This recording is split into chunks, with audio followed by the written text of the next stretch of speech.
हजुर सबैलाई नमस्कार। म त्रिलोक आचार्य। त्रिलोक आचार्य च्यानलमा यहाँलाई हार्दिक स्वागत छ। हामीले हिजो जर्नल भाउचर गरिरहेका थियौँ र आज प्र्याक्टिकल प्रब्लम गर्छौँ भनेका थियौँ। जर्नल भाउचरको आशा छ यहाँहरूले यो बजेट हेड नम्बर घोकिसक्नु भएको छ र आज हामी 2070 को जर्नल भाउचर सम्बन्धी क्वेसन गर्न गइरहेका छौँ। यो 2070 मा सोधेको क्वेसन हो। 2070 विक्रम सम्वतमा सोधेको क्वेसन हो। यो नेसनल एक्जामिनेसन बोर्डमा चाहिँ 2070 मा सोधेको क्वेसन हो। 20 नम्बर क्वेसन यस प्रकार छ। Following transactions are given. Issued a check ₹40,000 to purchase of furniture. Office materials advance of Rajan ₹15,000 is cleared against the purchase. Bill submitted of ₹18,000 by issuing a check for the balance amount. अनि त्यो राजनले कार्यालय सामग्री खरिद गर्न भनेर 15,000 pesky लिएर गएको थियो अरे र उसले 18,000 को बिल लिएर आएर त्यो पेस्की चाहिँ फर्चुट गरियो अरे है त। अनि त्यसपछि महिनाको कुल तलब ₹2,20,000 मध्ये कर्मचारी सञ्चय कोष ₹40,000 40,000 र आयकर ₹2,000 कट्टा गरी वितरण गरियो। Okay, out of total salary ₹2,20,000 were distributed after deducting 40,000 for provident fund and ₹2,000 for income tax. Okay, and required गोसपारा भोचर तयार गर्न सोचेर जर्नल इन्ट्रिज। अब हामीले के भनिसक्यौँ भने जो प्रत्येक ट्रान्जेक्सनलाई हामीले एउटा फर्मेट चाहिन्छ भनेको थियौँ। यहाँहरूले फर्मेट स्टेसनरीबाट किनेर पनि लैजान सक्नुहुन्छ एक्जाममा सुरु गर्नु है त। यो फर्मेट मैले यहाँ बनाइसकेको छु।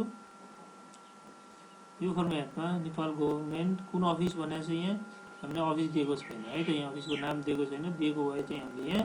अफिसको नाम लेख्थ्यौँ। जर्नल भाउचर मानिलिउँ जेपी भाउचर म 1 नम्बरमा गर्दैछु। 1 नम्बर राखेँ। मलाई मिति दिएको छैन यहाँ क्वेसनले मिति दिएको छैन मैले हालिदिएँ के यो मेरो 1 नम्बरको ए नम्बरको सोलुसन गर्दैछु मैले है त। क्वेसनमा के छ भने इस्यू र cheque of ₹40,000 for the purchase of furniture. Debit हामीले जर्नल भाउचर गर्दाखेरि कमर्सियल एकाउन्ट्समा चाहिँ नि कमर्सियलको गर्दाखेरि हामीले पछाडि डेबिट क्रेडिट लेख्यौँ भने नेपाल चाहिँ गभर्नमेन्टको गर्दाखेरि अगाडि डेबिट लेख्छौँ। डेबिट के किन्यौँ त हामीले फर्निचर किन्यौँ। डेबिट यो के हो त बजेट एक्सपेन्डिचर अन्तर्गत पर्छ। Debit BE furniture and fixture हाम्रो बजेट एप्रुभेसन बजेट सिटमा दिएको यो जुन हेडिङ अन्तर्गत छ बजेट हेडहरू यो हेड अनुसार हामीले राख्छौँ। यहाँ चाहिँ त्यो फर्निचर टेबल किन्यौँ भने हामी यहाँ डेबिट गर्दाखेरि टेबल राख्दैनौँ कि टेबल चाहिँ नि फर्निचर एन्ड फिक्चरभित्र हाम्रो यहाँको हेडिङ जुन पर्छ त्यो हेडिङलाई लिएर आएर हामी त्यो हेडिङभित्र राख्छौँ है त। Debit B furniture and fixture. Credit जहिले पनि के हुन्छ भनेको थियौँ हामीले नेपाल राष्ट्र बैंक। ओके नेरेसन पनि हामी छोटोमा यही लेख्छौँ भने थियौँ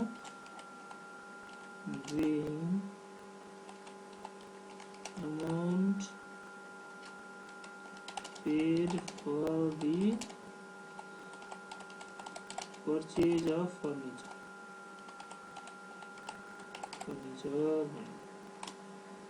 okay। अब लेजर फोलियोमा हामीले लेजरमा कति नम्बरमा राखेका छौँ त्यो राख्छौँ। पान्ना चाहिँ हाम्रो लेजर अनुसारको पान्ना नम्बर यहाँ आउँछ। अब यहाँ बजेट हेड नम्बर हाम्रो डेबिट बी फर्निचर एन्ड फिक्चरको चाहिँ हाम्रो कति हो त 29,311 हो नि त। यहाँ हेर्नुहोस् त यो हेड नम्बर हामीले राख्नु पर्यो 29311 हामीले यहाँ राख्छौँ 29311 राख्छौँ डेबिटमा हामीले पैसा कति तिर्यौँ त हाम्रो डेबिट एकाउन्ट 40,000 चेक जारी गरिएको 40,000 अनि यहाँ एनआरबीमा हाम्रो क्रेडिट साइडमा ल्याएर यहाँतिर कति राख्छौँ त एनआरबीबाट पनि 40,000 को चेक आएको हो अब हाम्रो रिसिप्टमा चाहिँ हो त पैसा होइन हामीले चेक काटेको चेक नम्बर दिएको छ भने हामी यहाँ चेक नम्बर राख्छौँ अनि त्यस पछाडि अमाउन्टमा हामी के राख्छौँ त नेट फिज एनआरएस 40,000 है त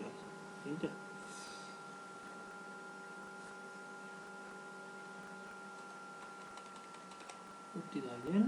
मूल्य भनौँ यतैपट्टि राख्छौँ है त यसरी अनि प्रिपेयर्ड बाई भनेको मिस्टर एले प्रिपेयर गर्यो त मिस्टर एले प्रिपेयर गर्यो उसको पोजिसन हो अकाउन्टेन्ट हो र डेट कहिले गर्यो त्यो चाहिँ यहाँ राख्छौँ ओके अनि एप्रुभ गर्यो कसले मिस्टर बीले गर्यो उसको पोजिसन हो office chief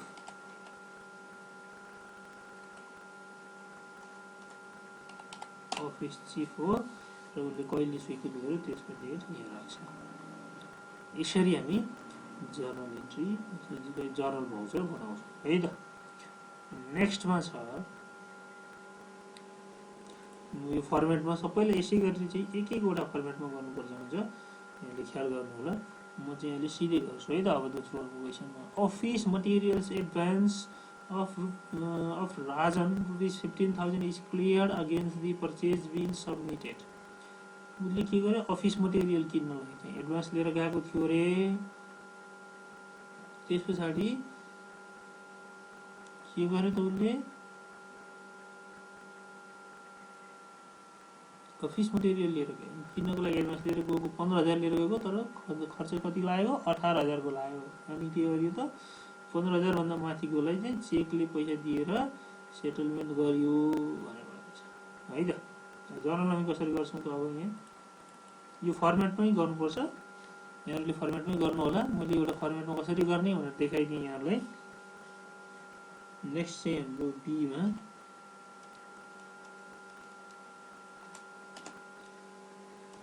debit budget expenditure BE office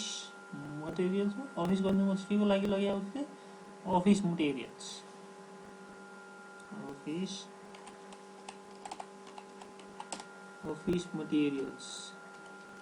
इसको बजेट हेड नंबर कति त अब अफिस मटेरियल्स को बजेट हेड नंबर हेर्नुस् यहाँ इसको बजेट हेड नंबर कति छ अफिस मटेरियल्स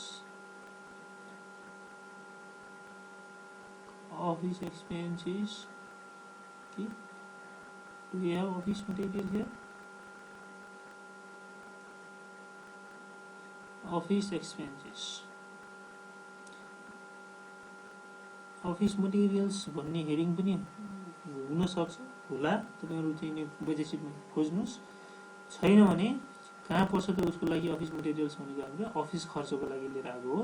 अफिसमा भएको खर्च हो अफिस खर्चमा चाहिँ हामी यहाँ अफिस एक्सपेन्सेसमा राख्छौँ 22,311 यदि त्यहाँ 6 छुट्टै हेडिङ छ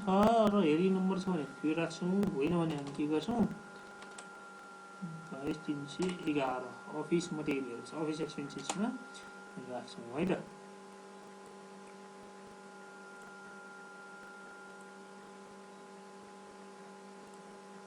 के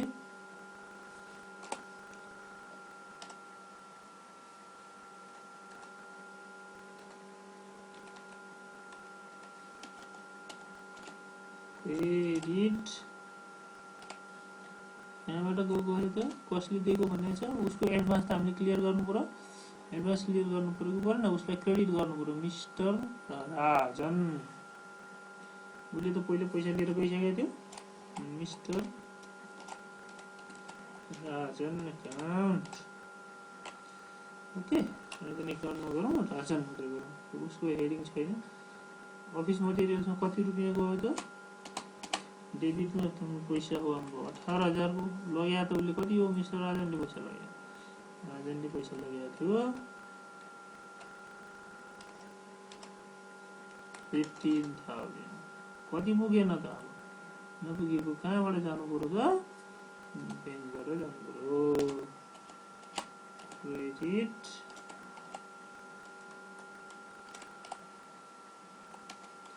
एनआरडी कति जानु पर्यो त 3,000 नेरेसन पनि हामी के लेख्छौँ त्यहाँ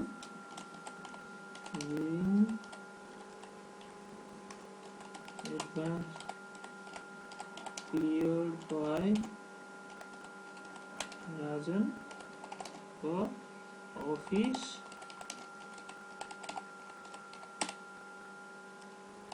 यदि यहाँले नेरेसन लेख्न आएन भने के गर्नुहोस् बिङ लेख्नुहोस् र क्वेसनमा जे भनेको छ त्यही हाल्नुहोस् सजिलो तरिका है त नेक्स्ट छ हाम्रो अब यसमा चाहिँ हामीले राजनलाई एडभान्स दिने बेलामा के भएको थियो त त्यो गरौँ है त राजनलाई एडभान्स दिने बेलामा हाम्रो जर्नल एन्ट्री के हुन्थ्यो journal Roger debit Rajan 15,000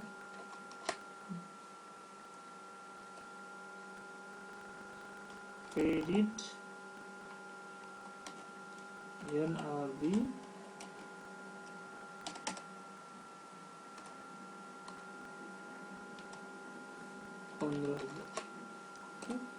narration हामीले लेखेको थियो given for the office materials यसरी भएको थियो है यो राजनलाई दिएको अनुसार बजेट एक्सपेन्डिचर होइन यसरी हामीले यहाँ बी लेखेको थियौँ है त यो इन्ट्रीबाट उसले बीबाट चाहिँ सामान किनेर ल्याइसके पछाडि हामीले उसले 15,000 को तिरेको भयो 15,000 डेबिट क्रेडिट हुन्थ्यो 18,000 को सामान परेछ भनेपछि नपुगेको पैसा के भयो त हाम्रो एनआरबीबाट गयो है त यो चाहिँ नि क्वेसनमा भनेको छैन मैले यहाँलाई बुझ्नको लागि सजिलो होस् भनेर यो इन्ट्री गरिदिएको है नेक्स्ट छ हाम्रो क्वेसन अब लास्टमा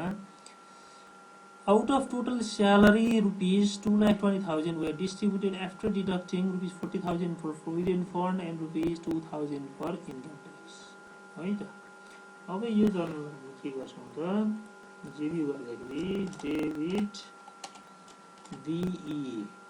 बजेट एक्सपेन्डिचर हो यसको स्यालेरी डेबिट बीई स्यालेरी यसको बजेट हेड छ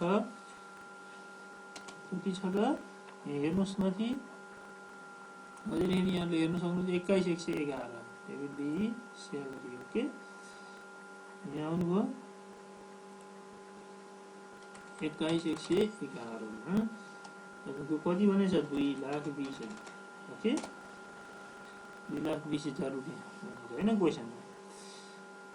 जम्मा तलब कति हो 2,20,000 हो ओके यहाँहरु चाहिँ नि तपाईको त्यसपछि त्यो मध्ये प्रोभिडेन्ट फन्ड कति काटेको छ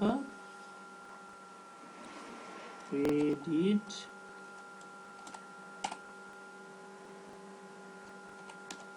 प्रोभिडेन्ट फन्ड पीएफ यसको बजेट छैन हुँदैन क्रेडिट अर्को के काट्यो इन्कम ट्याक्स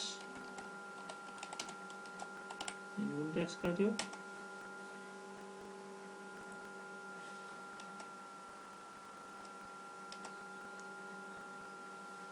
प्रोभिडेन्ट फन्ड कति रुपैयाँ काट्यो 40,000 2,000 प्रोभिडेन्ट फन्ड काटेछ 40,000 त्यसपछि अर्को काटेछ इन्कम ट्याक्स काटेछ 2,000 बाँकी रहेको पैसा के गरियो त चेकबाट कर्मचारीलाई दिइयो भनेपछि क्रेडिट कहाँबाट जाने हो त एनआरबी बाट पेमेन्ट जाने यहाँ घटाउनुस् त 2,20,000 बाट 6,000 घटाउनुस् त भनेको 2,14,000 को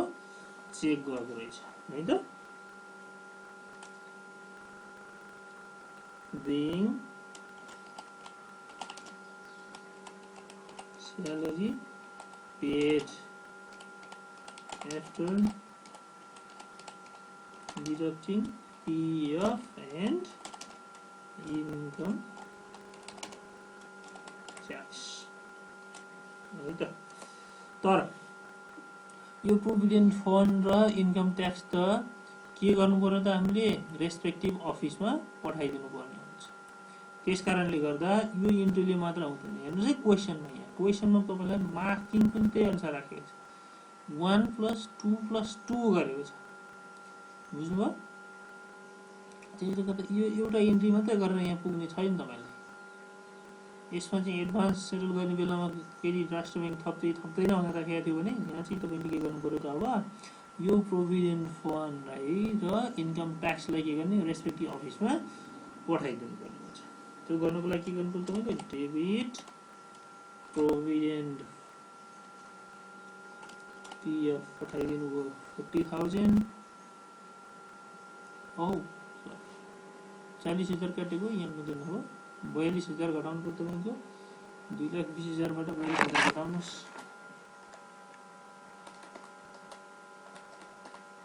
1,78,000 तपाईँको चेक काट्ने बेलामा कति गर्नु त 1,78,000 प्रोभिडेन्ट फन्ड तपाईँको यहाँ गएको छ 40,000 ओके फेरि डेबिट इन्कम ट्याक्स तपाईँको गएको छ 2,000 र क्रेडिट यो चाहिँ नेपाल राष्ट्रबाट कतिको चेक जानु पर्यो त अब एनआरबी तपाईँको 42,000 ओके यहाँबाट गयो पछाडि being PF and income tax deposited into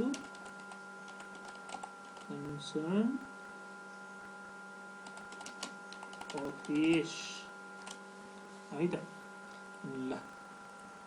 यो पछाडि तपाईको एक्जाममा सोधेको हामीले सल्भ गर्यौं यस पछाडि हाम्रो अर्को इन्टर हेड ट्रान्सफर पनि म यही भनिदिन चाहन्छु कहिलेकाहीँ अब यतापट्टिको जीबी त हामीले गरिसक्यौं जनरल भोचर अब बैंकमा क्यास आउने बेलामा अथवा बजेट रिलिज आउने बेलामा कसरी भौचर बनाउँछौं त हामीले at the time of budget release को टाइममा हामीले र बजेट रिलिज हुने बेलामा हामीलाई बैंकमा अर्डर आउँछ बैंक अर्डर आउँछ कहिलेकाहीँ बजेट रिलिज बराबरकै अर्डर पनि आउन सक्छ अथवा कहिलेकाहीँ बजेट रिलिज भन्दा कम अर्डर चाहिँ बैंक अर्डर आउन पनि सक्छ त्यस्तो बेलामा हामीले रिभल्भिङ फन्डबाट चाहिँ आएको रहेछ भनेर रिभल्भिङ फन्ड हामी एडजस्टिङ इन्ट्रीमा राख्छौं जस्तै मानिलियौं debit NRB credit budget release यो अवस्था भनेको के हो त भन्दाखेरि